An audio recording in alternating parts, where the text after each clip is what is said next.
Hello and welcome to the Fantasy Football Fix. I am Richard from the Dipsy Dudes, and who is ready for game week 9? Judging by some of the scores fantasy managers got in the last game week, they'll be strutting into this game week feeling cock of the walk. But before we head into the future, we must learn from our past and check out the game week 8 dream team. It's the classic 3-4-3 formation, and my word, what a points avalanche it was. Let's start from back to front with a saved penalty, getting Joe Hart into the team. The back line is like a bag of Werther's Originals because there's nothing but toffees.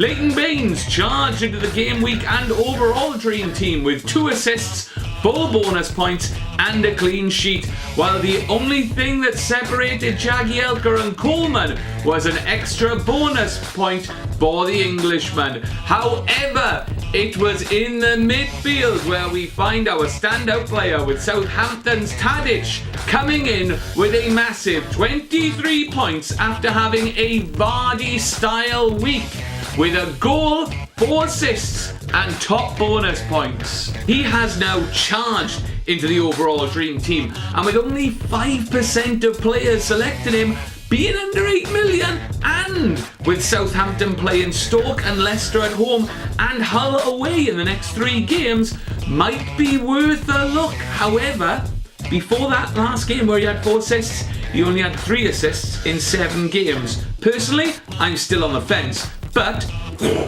maybe roll the dice. Alongside Tadic were Sanchez and Oscar with a goal, assist and bonus points, with Gabriel Overton proving miracles happen by grabbing 11 points. Finally, Aguero managed to get 19 points despite missing a penalty. Makes it an easier pill to swallow when you score 4 goals, mind you. Alongside him were 2 other form men, with Pele and Sacco making it 4 in 4. He's still less than 6 million, guys. Right, that was then, this is now, that's out of the way. Let's get balls deep in the game week 9 players for your consideration.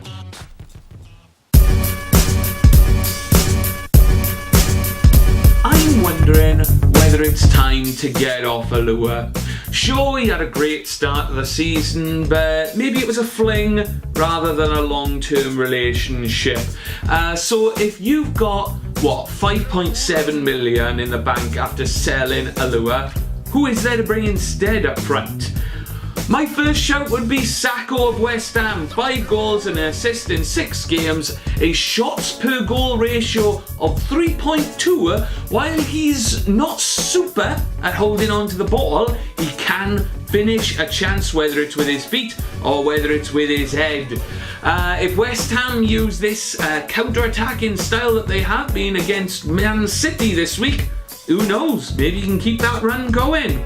What about Berahino of West Brom? Same price as Sacco, and he is the highest scoring English striker in the game today, and he has managed 4 in 3, including bloody scoring against bloody Man United on bloody Monday night.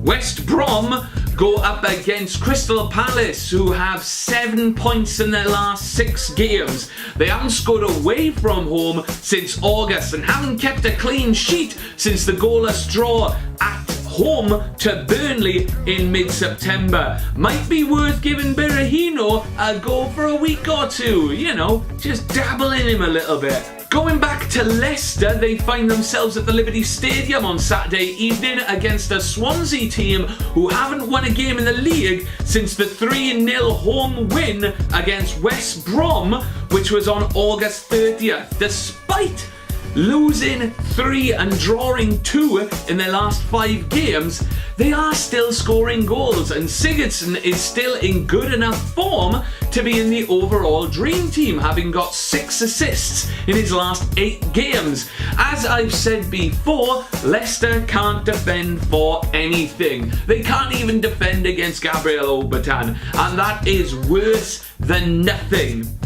Look out for Butter Boney to make it 3-3 in game week 9 and for Swansea to get a win on the board. Although maybe not a clean sheet, but there will be goals. I'm saying at least 2 from Swansea and Boney's going to get one of them. As a Man United fan, I am terrified about this game against Chelsea. I don't think we can stop Chelsea scoring, and despite Costa's fucking yellow box,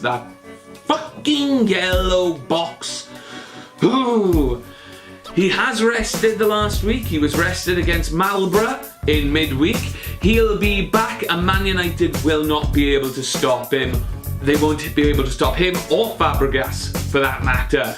Now, I think Man United will be competitive enough to grab a goal in this game and look at Di Maria to add to his goals and assist tally. But if you've got Chelsea players, don't sweat it. They're going to get points. Finally, Spurs versus Newcastle. Interesting side note, my fellow Dipsy Dude associate Rob is a Newcastle fan who absolutely despises Spurs with a passion. I think it's because they're both clubs who think they should be bigger than they actually are.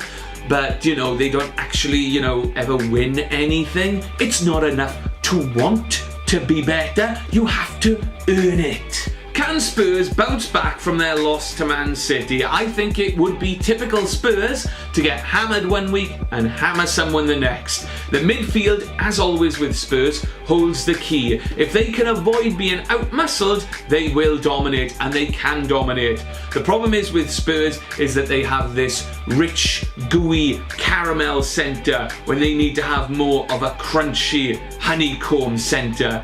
Eriksen at the moment is hitting a purple patch and is still under £8 million.